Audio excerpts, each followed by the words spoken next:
Hey everybody, this is your Digital Super Saiyan 3, back here with another video, and this is finally time for my retro pay-per-view review. So for the month of November, I chose to do WCW's Mayhem from 2000. Took place on November 26, 2000 in Milwaukee, Wisconsin. And this was at the UW Milwaukee Arena, I think it was called. I can't remember the name of the venue, but I do know it happened in Milwaukee. So, yes, this is the first WCW pay-per-view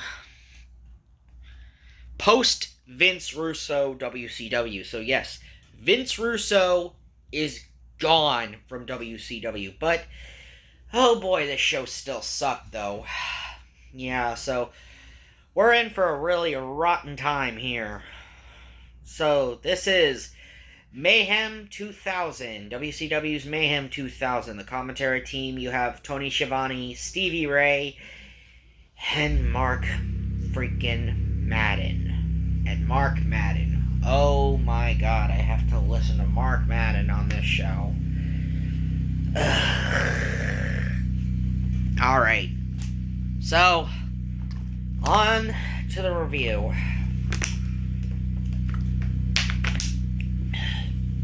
So we start off with the show with Stevie Ray, we start off the show with Booker T, the WCW World Champion Booker T, and Scott Steiner, the challenger for tonight's world title, both arriving at the same time. You see Booker arriving, signing autographs, and then you have Scott Steiner arriving, and he smashes a table with a lead pipe.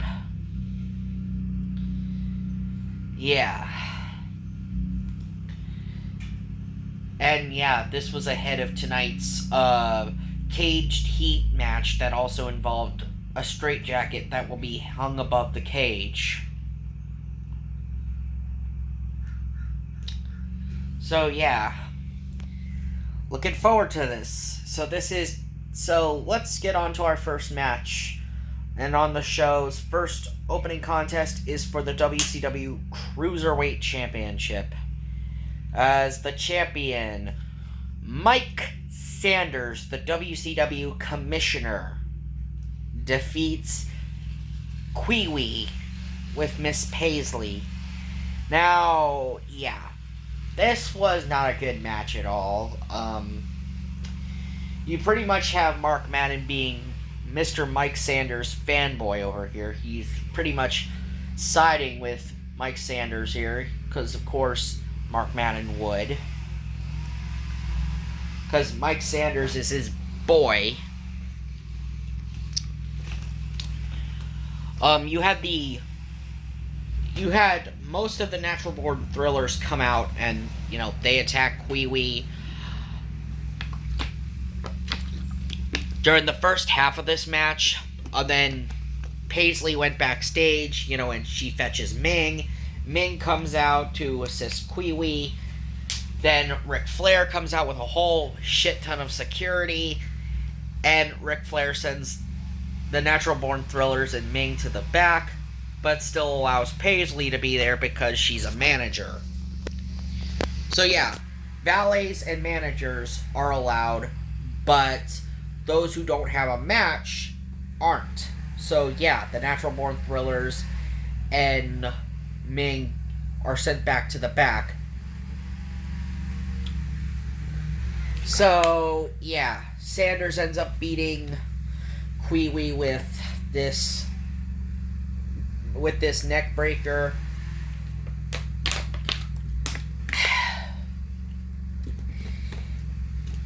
I believe, yeah, he used a neck breaker, I believe, that Mike Sanders ended up winning. And Mike Sanders retains the WCW Cruiserweight Championship. Next up,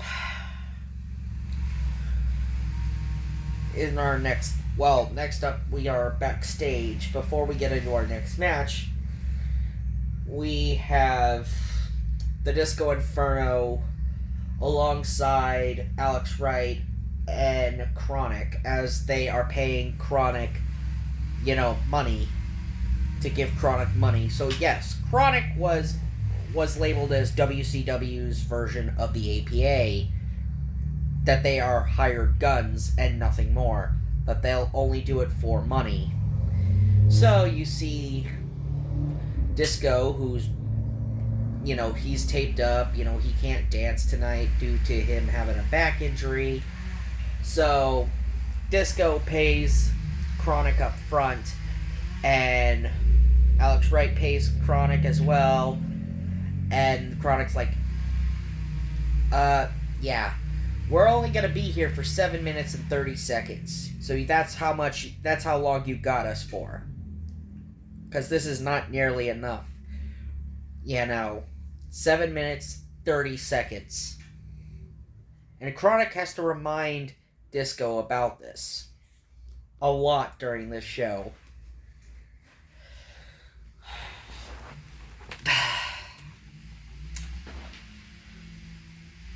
Next, we get into a promo by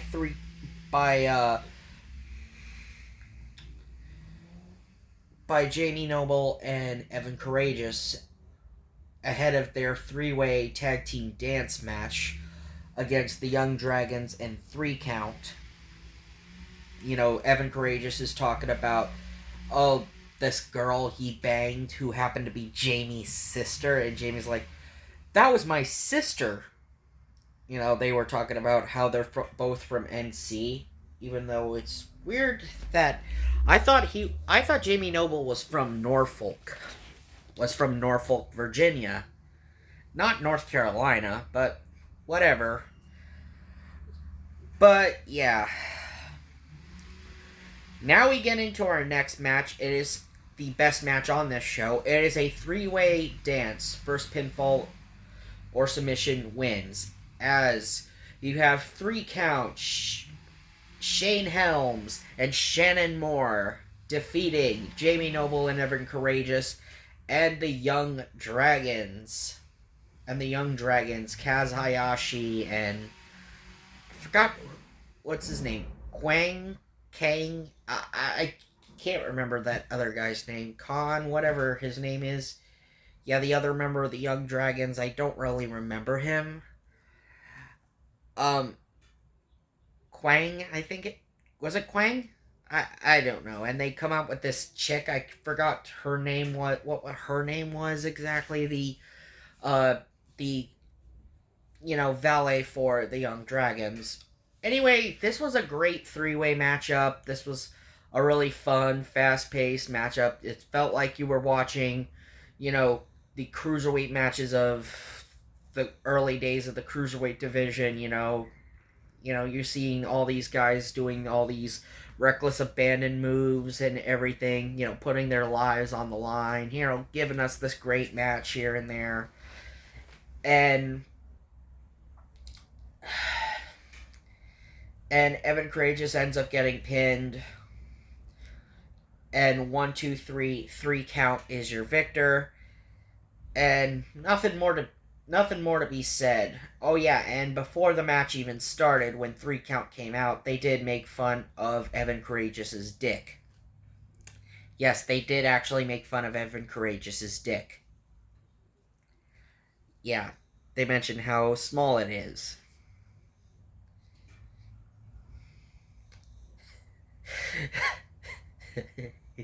Yeah, okay. Alright. Now, you come backstage again, and you see Jeff Jarrett, and he sees his guitar broken, and he's like, "Who did this?" He's wondering who did this, and they said, "Oh, we saw Buff earlier, and he broke your guitar." As Jeff sees the broken pieces of his guitar. Then, of course, earlier on in the show, we saw Mike Awesome be attacked by Bam Bam Bigelow ahead of their match. That they were supposed to go one-on-one earlier tonight, but Mike Awesome was attacked Then we get into our next match as the Mouth of the South, Jimmy Hart, is cutting a promo talking about, I am in no condition to wrestle tonight because he's on crutches. You know, he has his leg in a brace and everything, or in a cast and stuff with the boot and stuff, he says. And, you know, he's trying to make up excuses, and then Mean Gene is like saying, I really wish Mancow would wrap that crutch around your windpipe.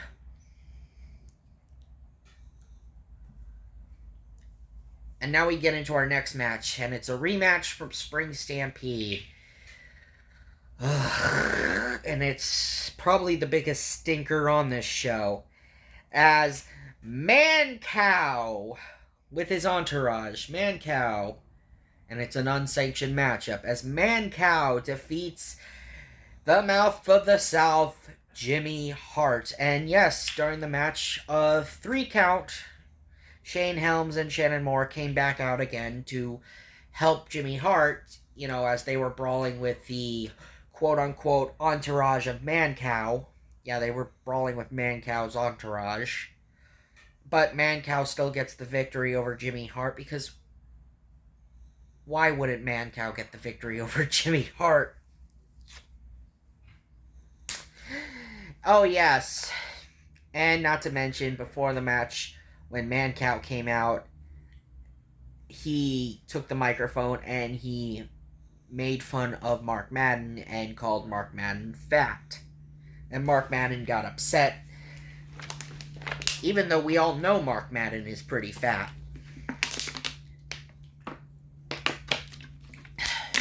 I mean, there was no use hiding it, man. You're fat. Okay? I ain't too much of a looker myself, okay? I'm a little pudgy myself.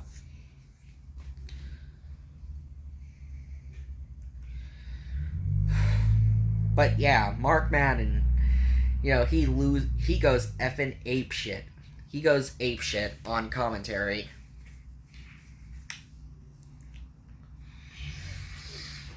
So yeah, like I said, Mancow gets the victory over Jimmy Hart. And it only went 1 minute because, of course, they weren't going to have a longer match than that. Why would they have a longer match than that? I don't know why.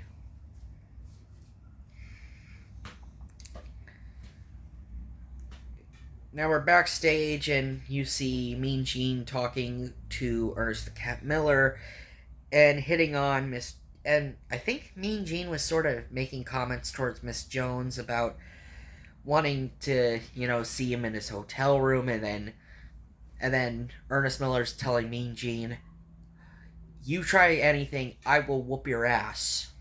And yes, we all know about Ernest the Cat Miller's karate background. I mean, because he has that extensive karate background.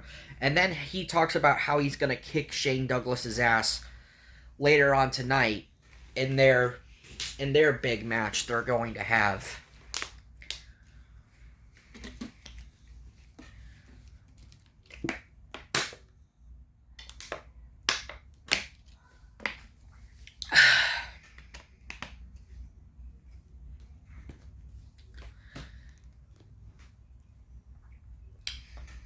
So, we then transition to the MIA, you know, talking about, you know, the U.S. title match that's coming up against Lance Storm, where this is Hugh G. Rection's last chance. So this was General Rection's last chance at the U.S. Championship. So yes, he lost the U.S. title back to Lance Storm. And CEO Ric Flair made this match the last chapter. So this was going to be the last chapter of this feud between General Rection and Lance Storm of Team Canada.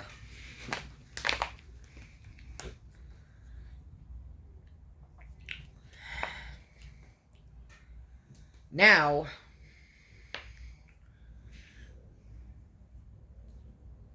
we're seeing Mike Sanders talking with the Natural Born Thrillers. They're in their office.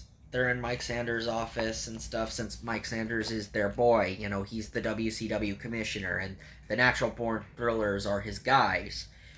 The Natural Born Thrillers are, like, pissed off and upset about what Ric Flair did, saying, who does Flair think he is, and Mike Sanders is saying, don't worry, guys, I got a plan. And then Reno says, hey, guys, I can handle things in my hardcore title match. And they said, hey, Reno, are you sure you can do it? And Reno's like, yeah. And now next up is the Hardcore Championship match for the WCW Hardcore title, as the defending champion Crowbar defends the title against both Big Vito and Reno. So Crowbar won the title thanks to Big Vito on Nitro, when Crowbar would defeat Reno for the title. So now you have Crowbar, who's caught in the middle of this feud between Big Vito and Reno. And, well, yeah, it's your typical hardcore title match in WCW. Yeah, although the WCW Hardcore Championship looked nice as a belt, their matches were very much, vanilla copies of the WWF's hardcore title matches. Some people may say that the hardcore title matches on pay-per-view for the WWF weren't so great, but there were some ones that actually stood out, and not all the hardcore title matches in the WWF were bad, per se. There were some really enjoyable bouts, and I really thought it was fun. They had a sense of fun during the WWF's hardcore title reign. And WCW's hardcore title was just the vanilla copy of the WWF's hardcore style because the WWF had that 24/7 rule with their hardcore championship. Of course, they did try to the WWE, years later in 2019, tried to create the 24/7 championship, and, it was just a really lackluster copy of the hardcore championship, except you can't use weapons to win it, Butt falls will count anywhere, and their most frequent champion during that time period was R-Truth. I mean, he won the 24/7 championship more than anyone during the run of the 24/7 championship from 2019 to 2021. It was like 3 years of that championship, and that championship pretty much died out after 3 years. Moving on. But, yeah. Crowbar ends up getting the victory, He goes for the pin backstage after nailing Reno with a chair shot. And 1, 2, 3, Crowbar is your victor. And he retains the Hardcore Championship.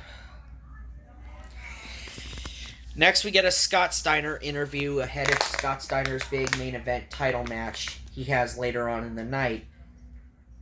And Scott Steiner says, I'm good when I'm the most dangerous. He's talking about how deadly he is, and how he will destroy Booker T later on tonight in their cage match.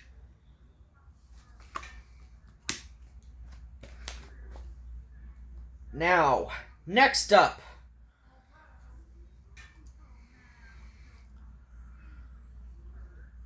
we have Bam Bam Bigelow coming out for his match. What was supposed to be Bam Bam Bigelow versus Mike Awesome. Mike Awesome, he was taken out, by Bam Bam earlier on in the night.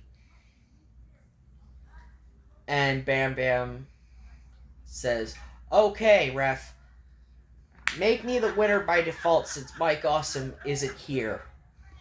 And then Ric Flair comes out, he says, Bam Bam, not so fast, brother. You are going to wrestle, and I'm not gonna let you just take the easy way out. I'm making sure you earn that money tonight. So I have arranged a substitute. And then out comes Sergeant AWOL.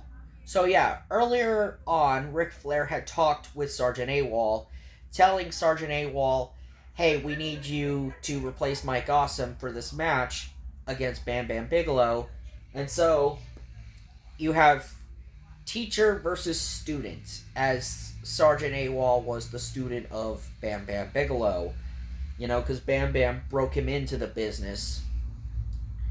And yes, Sergeant AWOL did bring out a table, because that's his thing. Yes, of course Sergeant AWOL was going to bring out a table, because he always brings out a goddamn table.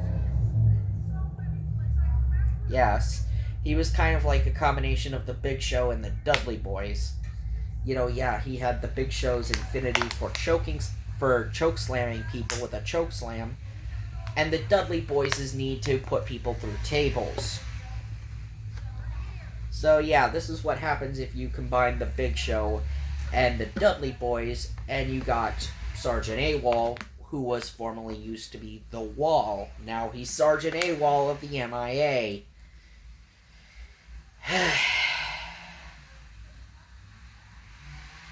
Yeah, this match was bad. I'm not gonna lie, this match was pretty bad. Props to Bam Bam Bigelow for being able to lift someone as big as he is in the form of Sergeant AWOL. He lifted him up and hit him with the greetings from Asbury Park. 1, 2, 3, Bam Bam Bigelow is your victor. And then Bam Bam Bigelow, falls to the ring mat after he gets the victory. Refs are checking in on him. They're checking up on him. And, we're seeing EMTs come down, and we're seeing a stretcher come down. They're putting the collar around Bam Bam's neck. We thought this was a serious moment. We thought Bam Bam was actually hurt. Then, as they're taking Bam Bam out, you see Lance Storm and Major Guns come out. It's going to be time for the U.S. title match.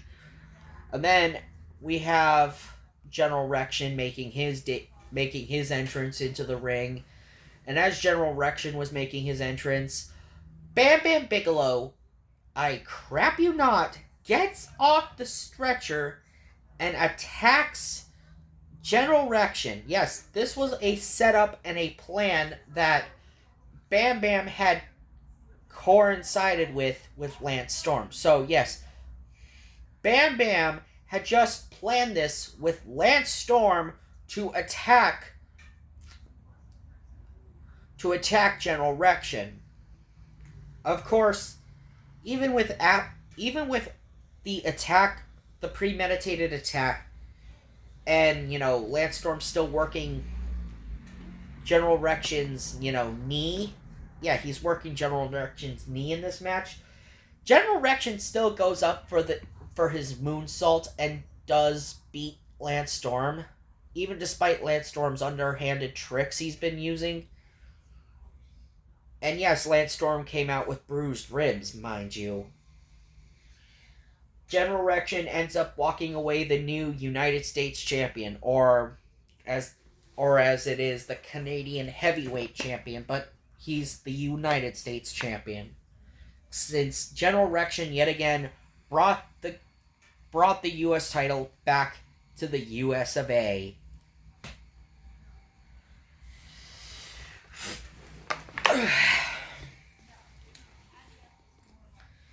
Next up, we're getting into our next match, as it's Shane Douglas with Tori Wilson taking on Ernest the Cat Miller with Miss Jones. And then Shane Douglas comes out first, and he's cutting a promo. He's talking about, Miller, you talk about wanting to be... You want to talk about trying to kick my ass and all that stuff? You're just going to be added to the list of people who try to kick my ass. Tonight, you're going to get franchised.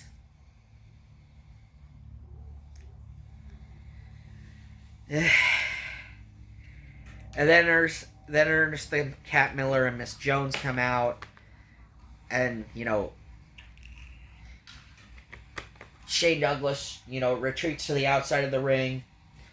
Ernest the Cat Miller tries to go after him, and Mark Madden gets in between them.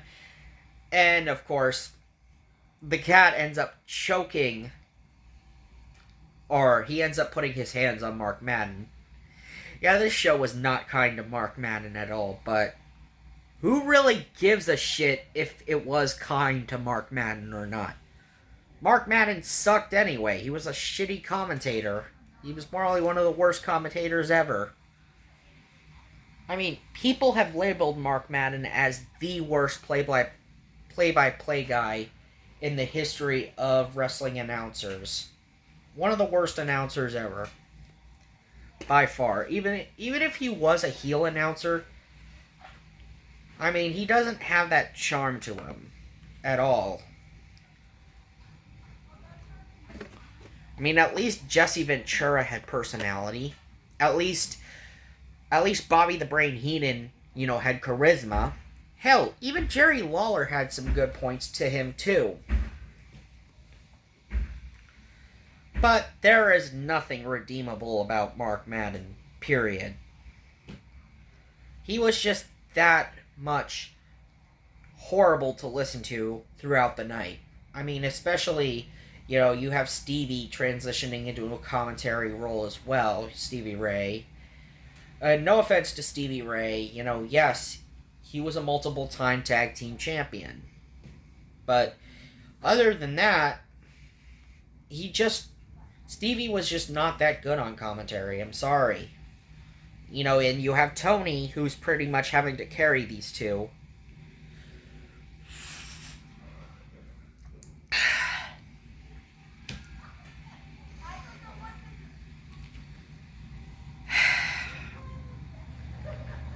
So, yeah. Like I said, the match really wasn't all that great. There were moments where Mark Madden wanted Shane Douglas to rip the Cat's head off. He says, "Yeah, rip his head off, Shane! Rip his head off!"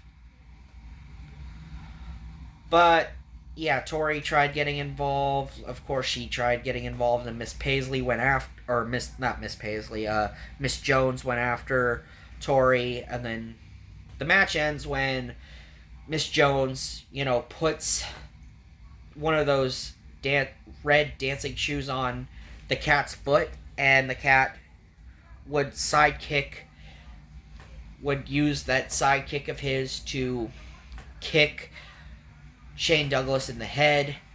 Shane Douglas goes down. 1, 2, 3, and the Cat is your victor. And then the Cat dances, he puts on the other red shoe, and the Cat just breaks into his boogieing and his dancing, and doing that kind of stuff. So, what's next on this show?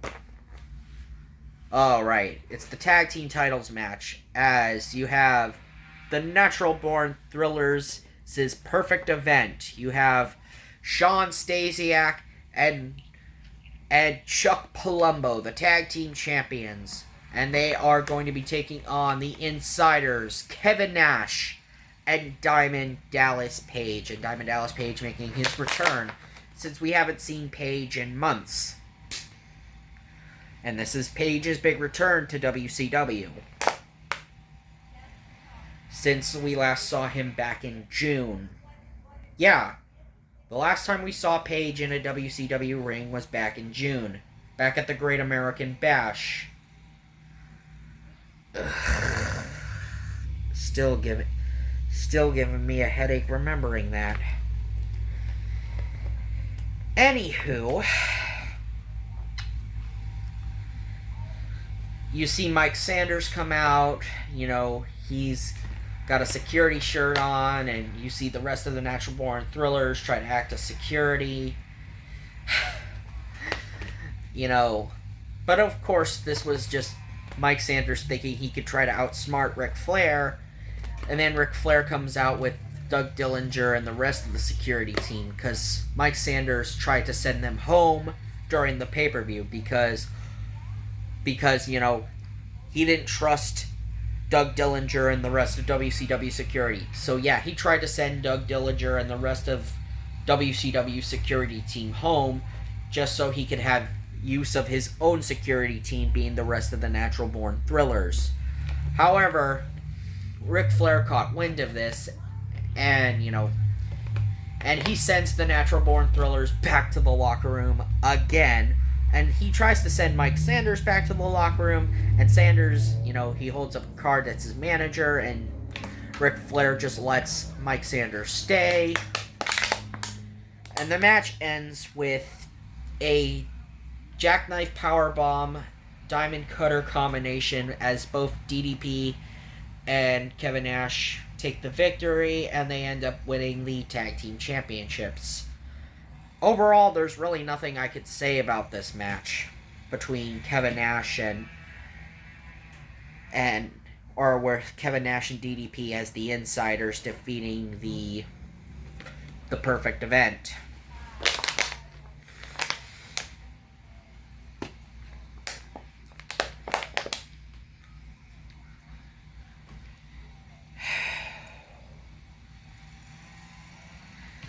Now we get into our double main event of the evening. And the first of this, we have Lex Luger taking on Goldberg. That's right, Goldberg is 24-0 as the streak has been restarted. So, Goldberg had to... So, yeah, the thing is, in order for Goldberg to keep wrestling, he had to keep on winning.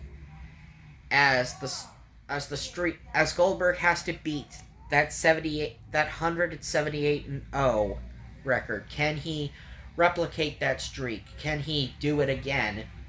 And he takes on none other than Lex Luger, And Lex Luger and Goldberg have been going at it for weeks leading up to Mayhem. And Goldberg ends up beating Lex Luger. Nothing more to be said here. Wait, did I forget a match? Oh, right. I forgot about Jeff Jarrett versus Buff Bagwell. Yeah, it's a pretty forgettable match, to be honest. I mean, Jeff Jarrett, he used a whole bunch of chair shots, but yet the referee did not disqualify Jeff Jarrett. But Jarrett still ended up winning regardless after David Flair came out and attacked him during the match. Jeff Jarrett found a spare guitar under the ring and hit Buff Bagwell in the face with the guitar. And 1, 2, 3, Jeff Jarrett was your victor. So yeah, it was pretty forgettable, the Jeff Jarrett and Buff Bagwell match. Because one thing I don't understand is, how did Jeff Jarrett go from feuding with Sting to feuding with Buff Bagwell? That made no lick of sense whatsoever, was his feud with Buff Bagwell.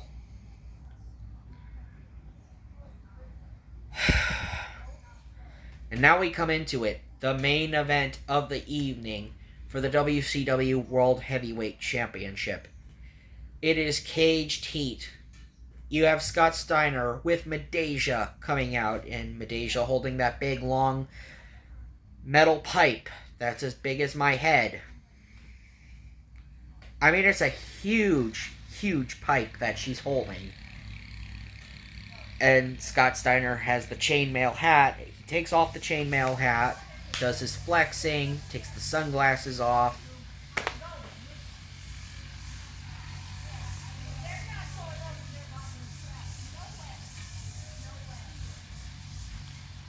And then we cut into Booker T coming out when he's with his music.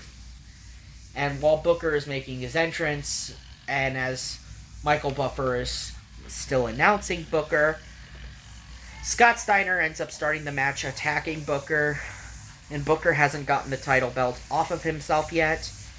Booker eventually fights back and does take the belt off of himself, and the match is on. It's caged heat. Scott gets a nick on his forehead.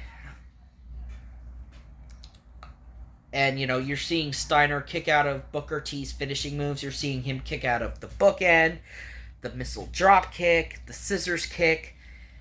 And yet, it's still not enough to beat Scott Steiner.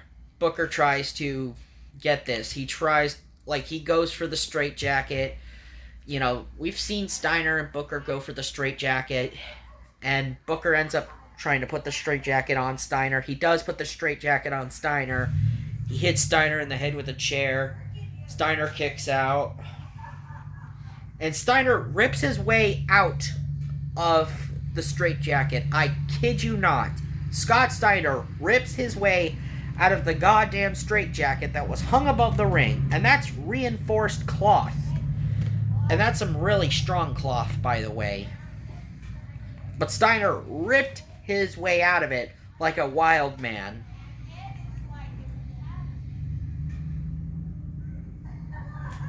And, it was game over for Booker. We see Steiner lock in the Steiner recliner. Booker is out. He has faded.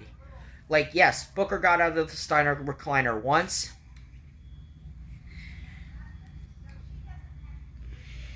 But, of course, Steiner ended up hitting Booker in the head with a chair. 1, 2, 3. Well, Steiner technically... Well, Booker didn't fade from the Steiner recliner. He got out of it, but then Steiner hit him in the head with a chair. And Scott Steiner is the new World Heavyweight Champion. So, yeah, Scott Steiner is your World Champion, folks. And, oh boy, what comes next?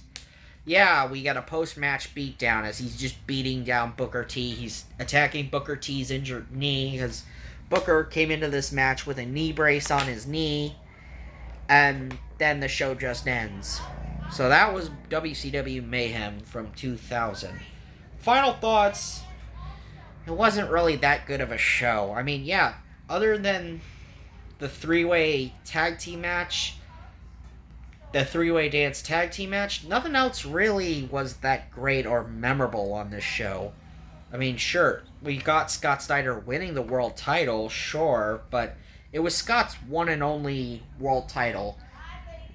His one and only world title. It was a one and done. And Scott was kind of a one and done world champion. So yeah. Anyway, this has been your Digital Super Saiyan 3. And I'll see you guys in December when I tackle WCW's Starrcade 1993. See ya!